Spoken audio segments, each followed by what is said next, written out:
दोस्तों नमस्कार। प्रॉपर्टी को लेकर परिवार में जब झगड़े होते हैं तो ये बहुत ही पेनफुल सिचुएशन होती है। इवन एज ए लॉयर कभी कभी हमें लगता है कि यार हम क्या कर रहे हैं, क्यों परिवार के लोग लड़ रहे हैं, आपस में बैठ के इस मुद्दे को क्यों नहीं संभाल लेते। क्योंकि जिस तरह की परिस्थितियां बन जाती हैं, जिस तरह के आरोप और प्रत्यारोप लगते हैं, वो बहुत ही कभी कभी दर्दनाक भी होते हैं। अब ये डिपेंड करता है कि आप उसको कैसे मैनेज करते हैं।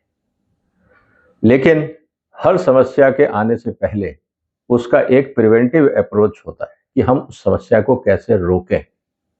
इसीलिए पिछले वीडियो में मैंने आपसे चर्चा की थी कि अगर प्रॉपर्टी डिस्प्यूट्स को रोकना है परिवार में और परिवार को आपस में मिल के रहना है, खुशहाल रहना है, तो इन बातों का ध्यान रखना जरूरी है। लेकिन अब परिस्थितियां ऐसी हो गई कि हम आपस में नहीं निपटा पा रहे हैं, प्रिवेंटिव अप्रोच काम नहीं आई, तो अब क्या करें।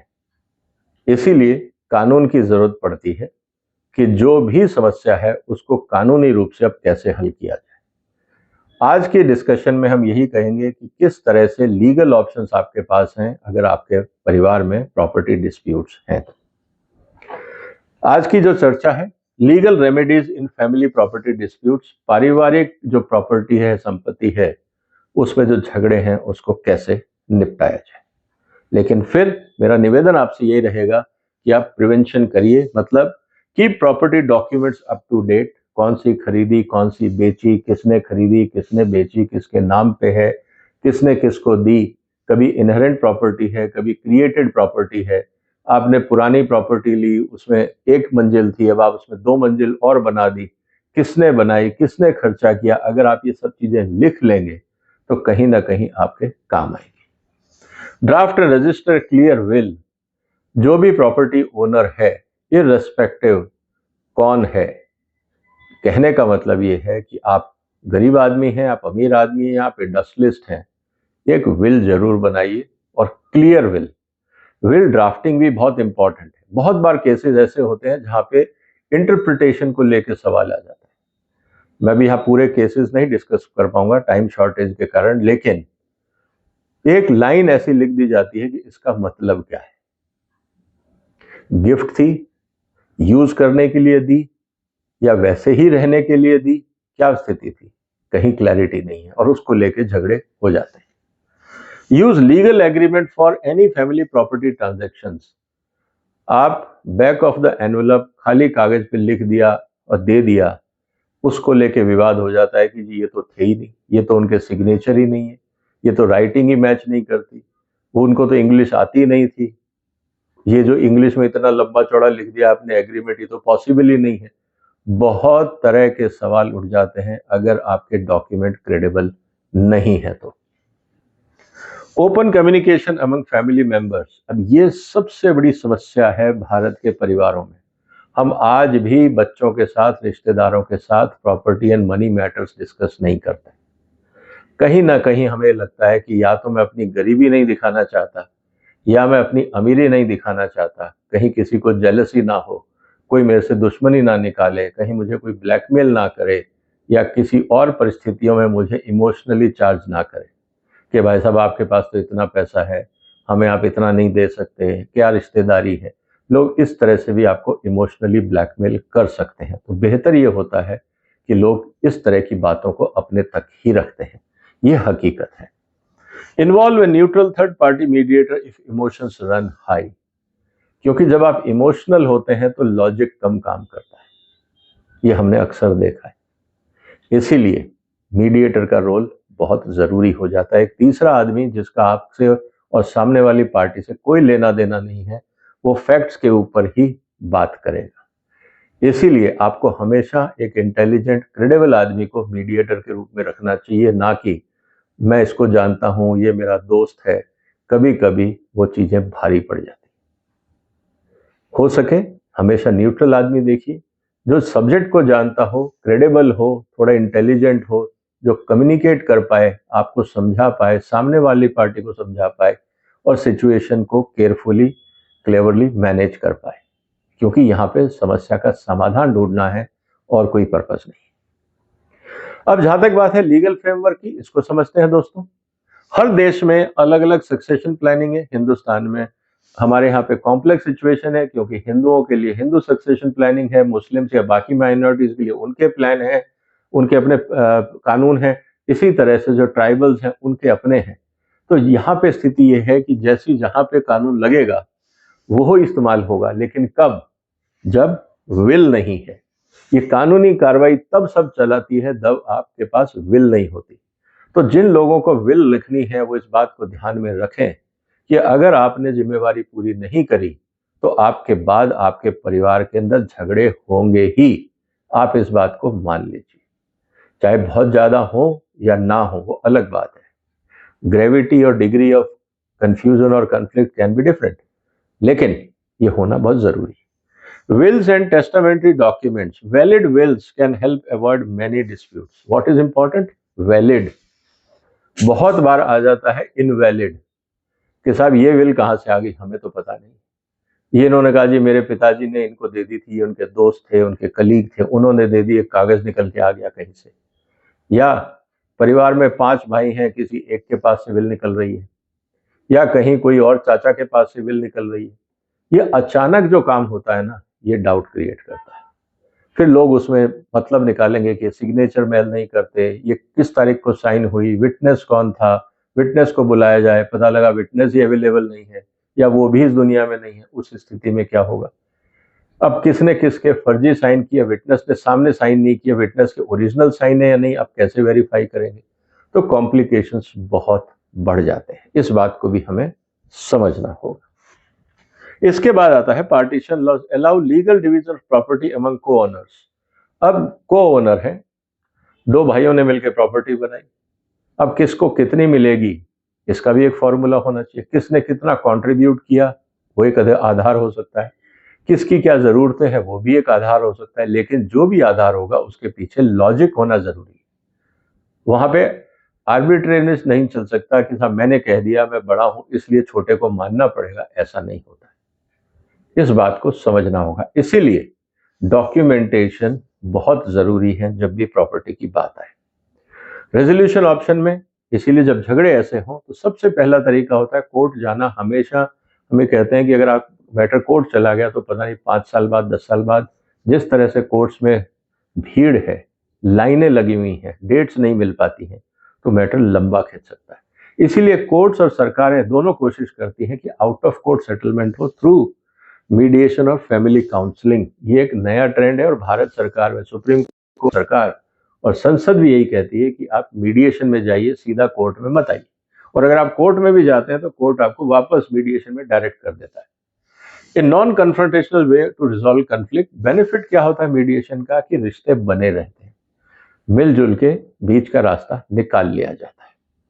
Can help preserve relationship while reaching an agreement. जैसा मैंने आपसे कहा, legal partition, court can order division और sale of jointly owned property mutually agreed पर नॉट पॉसिबल। एक प्रॉपर्टी है, कमर्शियल प्रॉपर्टी है, शहर के बीच में है, कोई मानने को तैयार नहीं है, तो फिर एक ही काम कहेगा कोर्ट की, बेच दो, पैसा आधा आधा कर लो।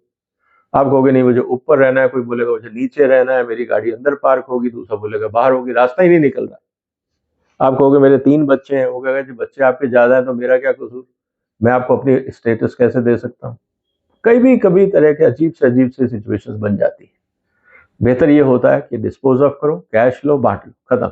कोर्ट ये भी रास्ता दे सकता है। Court if will exist, court can help ensure it is executed properly.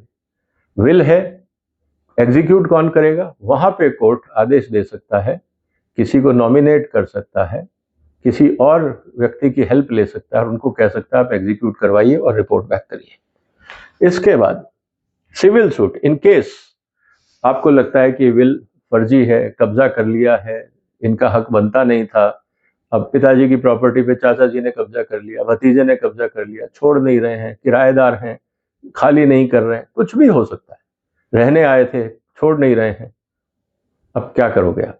ऐसी स्थिति के अंदर आपको कोर्ट का सहारा लेना पड़ता है। और आज की तारीख में जैसा मैंने कहा कि आउट ऑफ कोर्ट पे चलन ज्यादा है कि आप पहले मीडिएशन में जाइए और अगर उसमें कमर्शियल इंटरेस्ट भी इन्वॉल्व है तो आप आर्बिट्रेशन में भी जा सकते हैं। अब दूसरा सबसे इंपॉर्टेंट चीज आता है इनहेरेंट डिस्प्यूट्स, कि जो पुश्तैनी प्रॉपर्टी थी जो आपको वसीयत के रूप में मिलनी चाहिए थी उसको लेकर जो डिस्प्यूट है वो शुरू होते हैं कि आपकी वसीयत ही सही नहीं है, will disputes, question over the authenticity of the will, forgery, coercion, lack of mental capacity. अब 90 साल की उम्र में मेरे पिताजी ने विल बनाई, साहब वो तो पढ़ ही नहीं पाते थे, उनको दिखता ही नहीं था, चश्मे से भी नहीं दिखता था, आप किस बात को लेके कह रहे हैं कि ये विल उन्होंने बनाई? उनके तो हाथ कांपते थे, ये तो बहुत अच्छी ढंग से विल लिखी हुई है। बहुत सारे डिस्प्यूट हो जाते हैं। अब विल ही नहीं है, उस स्थिति में क्या होगा? फिर बात आती है सक्सेशन लॉ की। This will lead to disputes among siblings, spouses and extended family. अब चाचा जी भी वहां रह रहे हैं पिताजी के पास, एज ए कर्टसी उन्होंने अपने भाई को और उनके परिवार को रख लिया। अब प्रॉपर्टी जानी है बच्चों के पास, अब चाचा जी का क्या रोल? वो कहेंगे जी मैं तो यहीं रहूंगा, मैं तो बड़े भाई साहब के साथ रह रहा था पूरी जिंदगी, हमने तो घर इसलिए नहीं बनाया कि हम तो ज्वाइंट फैमिली थे। अब बच्चे कह रहे हैं कि हमारा हक चाहिए, तो फिर चाचा जी कहाँ जाएंगे? सक्सेशन प्लानिंग के हिसाब से अगर आप देखेंगे तो उसमें चाचा जी का रोल बहुत नीचे आता है। कई फैक्टर्स देखने पड़ते हैं। इसके बाद अनइक्वल डिस्ट्रीब्यूशन, कि साहब आपने कह दिया ठीक है ग्राउंड फ्लोर आप ले लो, फर्स्ट फ्लोर आप ले लो। अब ग्राउंड फ्लोर में पार्किंग भी है, उसके साथ बेसमेंट भी है, आपने मुझे सेकंड फ्लोर दे दिया, मुझे बेसमेंट भी नहीं मिला, पार्किंग भी नहीं मिली, तब क्या होगा? क्या फर्स्ट फ्लोर मेरे को आधा दोगे, किचन एक की तरफ और बेडरूम दूसरे की तरफ? इस तरह के सवाल भी कॉम्प्लिकेटेड कर देते हैं। जॉइंट ओनरशिप कन्फ्लिक्ट की हम बात कर रहे थे, उसके लिए मल्टीपल फैमिली मेंबर्स अगर हैं and if they disagree, who get to live there, who pays the maintenance and taxes and whether to sell or not, इस तरह के इश्यूज आते हैं। कि मान लीजिए प्रॉपर्टी डिस्प्यूटेड है, उस पर टैक्स बन गया, उस पर बिजली का पानी का बिल आ गया, वो बिल कौन भरेगा? प्रॉपर्टी तो डिस्प्यूटेड है, हर आदमी चाहता है हिस्सा, लेकिन बिल कोई नहीं भरना चाह रहा, क्योंकि जब तक क्लैरिटी नहीं होगी तो हम बिल कैसे भरें? और उस स्थिति के अंदर सिचुएशंस कॉम्प्लिकेटेड हो जाती हैं।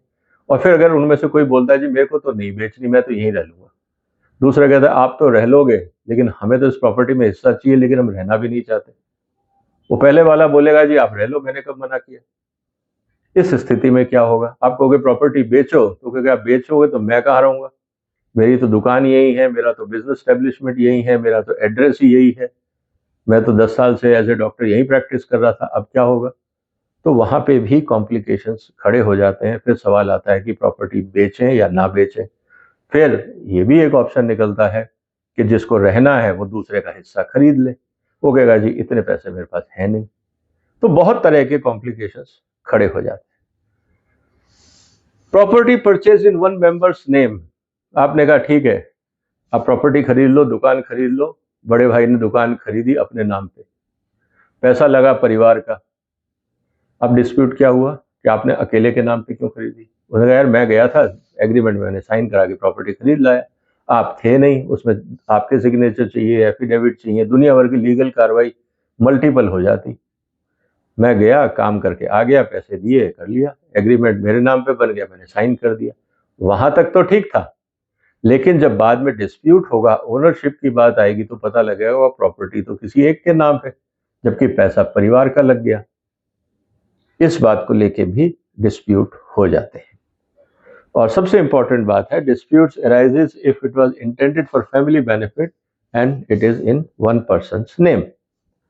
अब इंपॉर्टेंट दूसरा मुद्दा आता है जो अक्सर हो जाता है, डिस्प्यूट्स ओवर गिफ्टेड और transferred property. A parent may gift land to one child, others may claim it was unfair and done under pressure. अब जी एक बच्चा है वो बाहर रहता है, एक है वो माँ बाप के पास रहता है। उसने माँ बाप के पास जो रहता है उसने प्रॉपर्टी अपने नाम लिखवा ली, जो बच्चे बाहर नौकरी करते हैं उनको कुछ नहीं मिला। झगड़ा तो होगा कि भाई कि नहीं पिताजी तो मेरे नाम पे लिख गए, तो हम वहां नहीं थे तो कैसे हुआ? झगड़ा होना वाजिब है। फिर lack of registration leads legal battle.